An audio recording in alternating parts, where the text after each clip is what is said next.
Hello everyone, PlayStation here. Welcome back to a new video. Please do note that I am sick, so y'all can hit the like and subscribe button. Do me a great favor. I'm gonna go over the new Apophis cards. I don't know if that's how you say it or not. I really don't give a shit. These cards are just broken as shit. And I'm gonna let you know that if you can't afford the primite engine, you look into this now. I'm taking cost off right now, but OCG did not get these cards. I did hard research to find out that they did not receive these cards, and that this is broken as shit. Now, I will say, compared to the primite engine, which I have all the cards, I'll show you before I go any further. Like I have the entire package for primite. The package for this is identical. There you go. Primite cards, all of them. 3 barrel, 3 load. I got a drill beam over this side. Oh, wait. There you go. Well, I have the whole package. Like I said, it doesn't matter if it was cheap or not. I was gonna play it anyway. But I think this package, the Apophis cards, if you can't afford primite, I think this package is better. I'm going to explain why. I'm going to go over the cards with you, and I'm going to explain to you why that I think that these cards are better than playing this. You will play, not all of them, but a specific ones you will.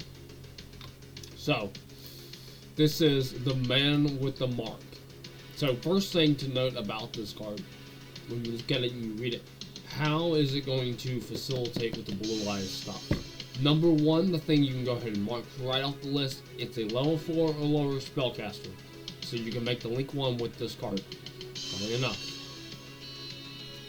So it still facilitates that sort of edgy combo. Because I was not going to do it until I found out that he was a spellcaster. Because I was like, I don't know, maybe. But this is similar to what they did the tier, where they had this stuff that just synergized with the deck very, very well, and this does too.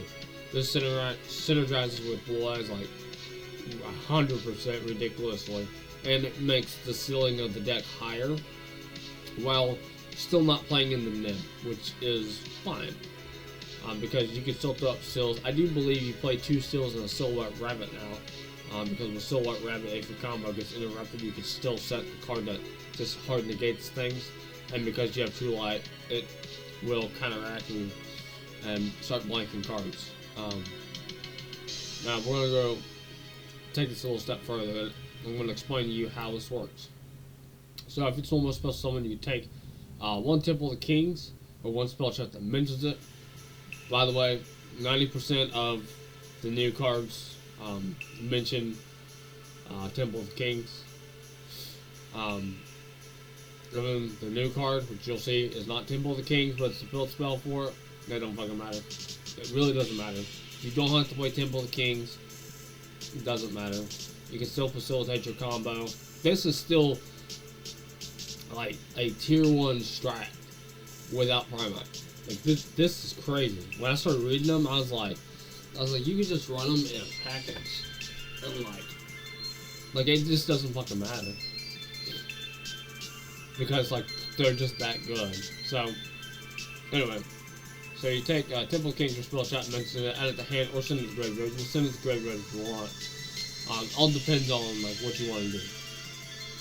Right, you control Temple of the Kings, which the field spell does consider itself as Temple of the Kings.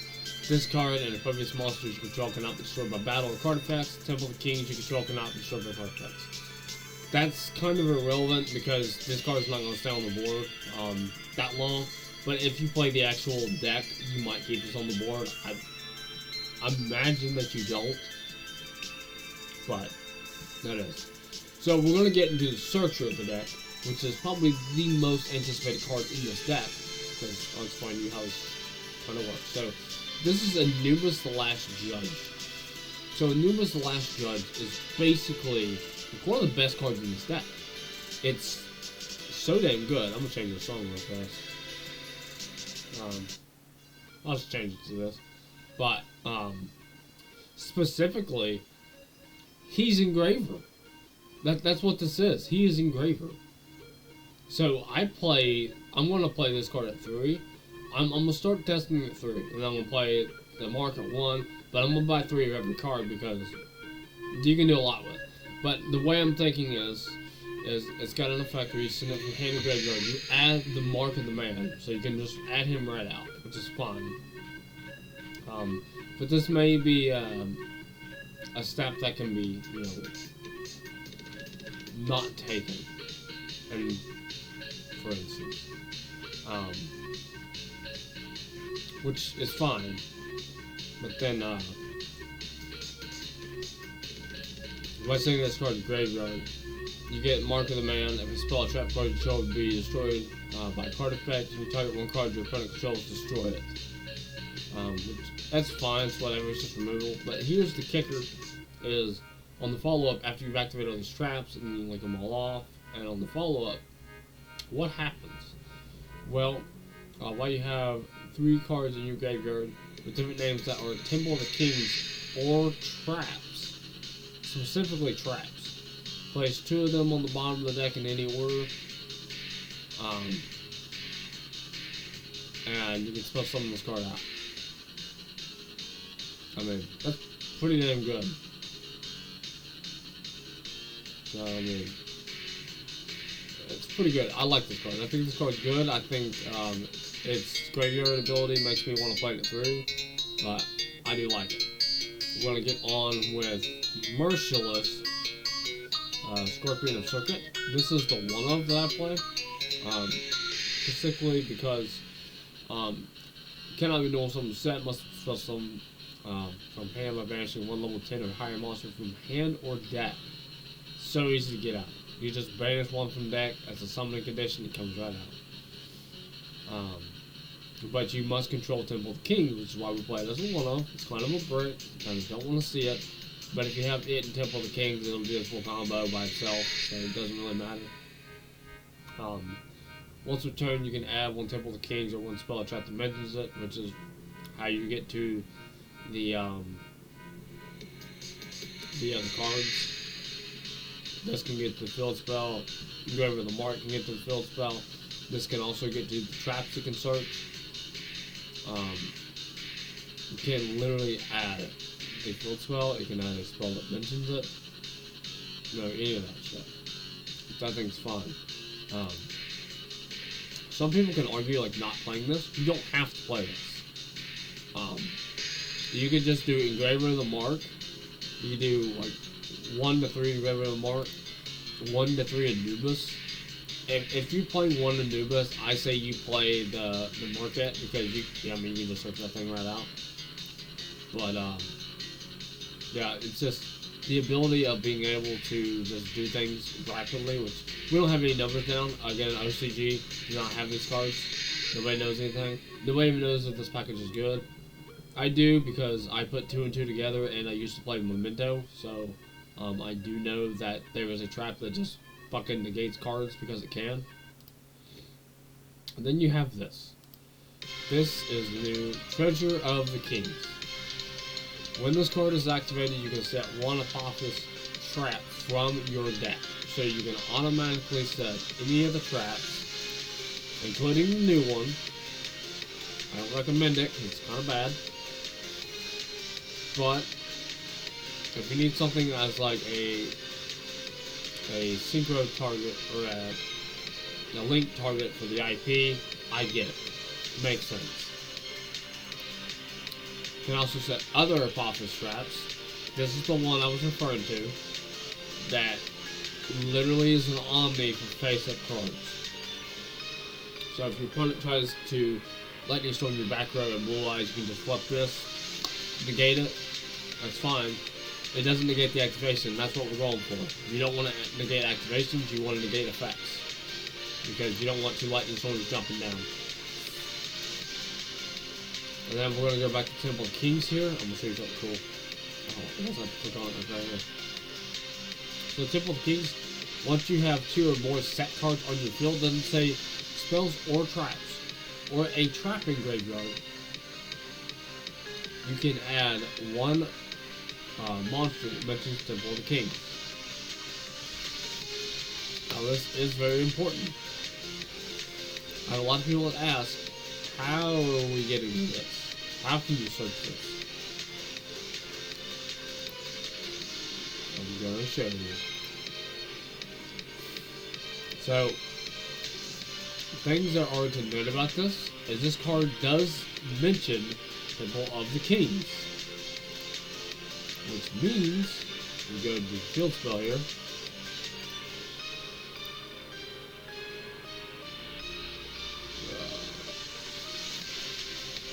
No, not him. This. One of them sets a card that mentions Temple of Kings. Or one spell that mentions it. There's one that does it. I'm wanting to say... Yes, it's this guy. You take one Temple of the Kings, or one spell check that mentions it from your deck to your hand, and either send it to the graveyard, or right at the hand.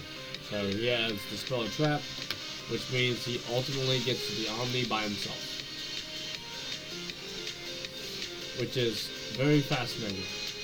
That he can do it by himself. It's kind of why I'm thinking that he's a 3-of. And you could probably play like a smaller package than you did before.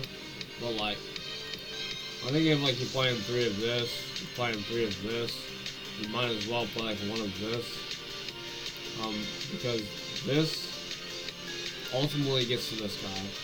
This guy ultimately gets to the Omni by himself. Or he can get to the other stuff. I prefer him getting to the Omni. Because the rest of it's kind of just like invalid without getting to the Omni. Because you'll end up with like, you'll link him off in the week 1. Which then you can get access to blood. If you don't have access to blood, you can just link IP with him and this card. And then you can just, you know, make SP. You can make Silhouette Rabbit on your opponent's turn. Pop this out, negate cards, and pop a spell or trap your opponent controls. Like I said, it's kind of crazy what this can do by itself, but it's very valid. And if I'm playing 3 of this and 1 of this just to get to it, I literally will play more engine cards for Blue Eyes to be able to see its pieces. Or I'll play like triple field spell. This field spell. There's 2 or more set cards, it just goes and grabs him for no fucking reason. So it adds a monster that mentions Temple of the Kings. Funny enough, this guy right here, he mentions Temple of the Kings. Funny enough, this card right here mentions Temple of the Kings. This card right here mentions Temple of the Kings. You're starting to see a trend here. They all go and grab cards that specifically mention Temple of the Kings.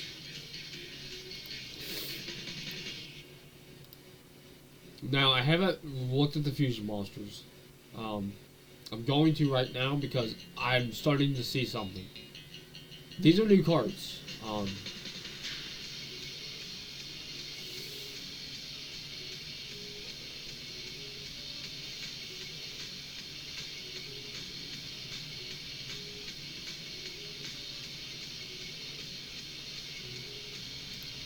So that card, not that great. Let's see. So both the fusions suck. Not gonna lie. They're both kind of ass. Like, sure, they could be cool super poly targets because the one's like if one circuit a monster you control with 2,500 or less attack. So like, you get like super poly, fucking this guy. Right? Yeah, it's like that monster. Yeah, you can literally just do probably this and like fucking anything else.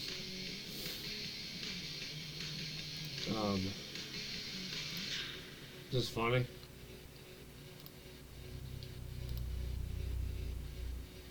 This thing fucking sucks. I don't know why they put these on there. But yeah, as you can see, like, there's a lot of shit that's going on with these cards. And I would have had the numbers, but they're not on the simulators yet. And these cards don't come out for like 10 fucking days, so I can't just be like, oh, let me show you what they do, because I can't show you. I'm looking for these cards to be cheap, like at most, one copy of a card's gonna be $20. I'm making this video now, so you don't have to wait.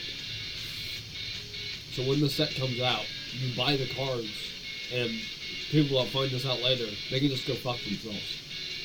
Because they simply just don't read cards. These cards are cracked. They don't lock you, there's no restrictions.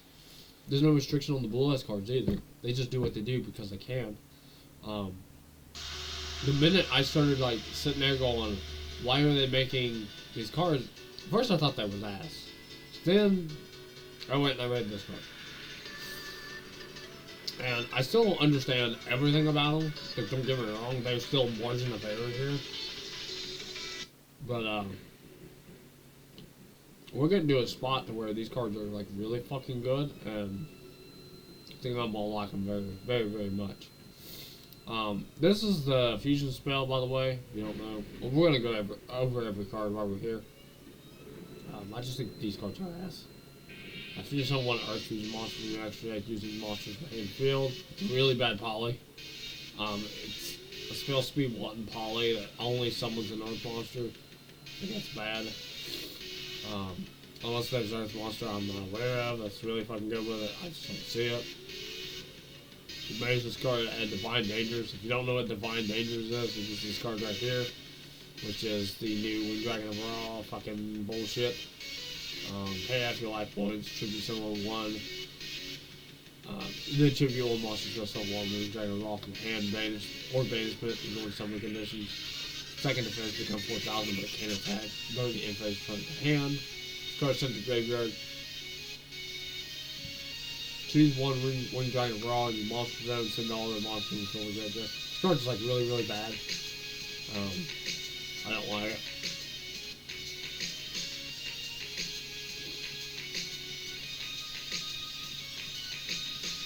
My guess is these two effects work simultaneously, so it tributes one monster spell summons Wind Dragon of Raw from hand or banishment from like the prior locations, and then it gets sent to graveyard, then it activates again, and you pick Wind Dragon of Raw and it sends every other monster from the graveyard. I assume that's how that works. But like, I just don't find it to be very good, in particular.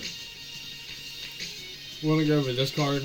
I think this card might be the reason why you play the embodiment.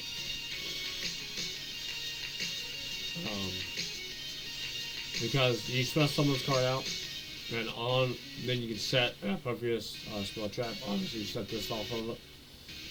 It can be activated this turn, which means you can just go ahead and do it. This card sent from sent to the graveyard. You can add one embodiment of Apophis. Like the hand. That's the old one, the really bad one, which is this card right here. Don't play this. There's no reason to play this. It doesn't like benefit anything. Like, you do this, you set this off of the fucking new one, and you get 2 negates out of it, plus with the True Light you get 3 negates. So I find it to be a really good package for no fucking reason. And this card, I wish this card was better than it was. But like, just pitch search this, like that's fine. It just makes Blue Eyes where it's kind of like, if you play this, no matter what, no matter which route you go. So let's say I go this route, I add the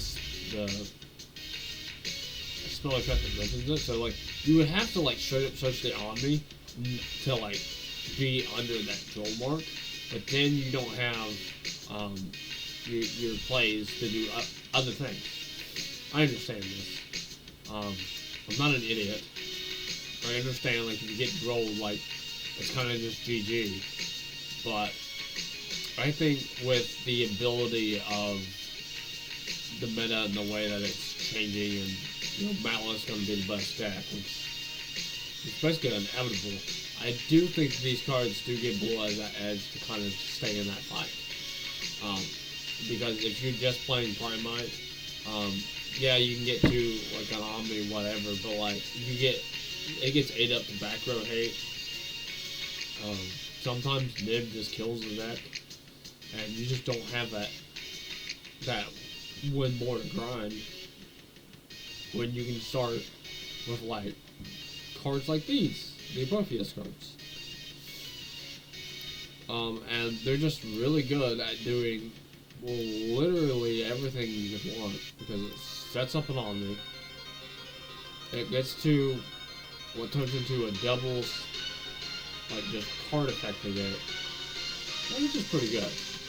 So, I mean, oh yeah, by the way, this thing does blow up monsters too. So like, if you activate this thing late into somebody's turn, it will end it. It's kind of wild. So if Malice goes for like Malice and Underground, and you flip this, and you negate the Underground, it will blow everything else the fuck up. Which is kind of crazy. Then it inflicts half of the total monsters destroyed. Kind of wild. But yeah. So those would be Apophis cards. If you guys have any recommendations on these cards, just leave them in the comments down below. I'll get back to you. I'll Nation. And we'll see you later. Peace out.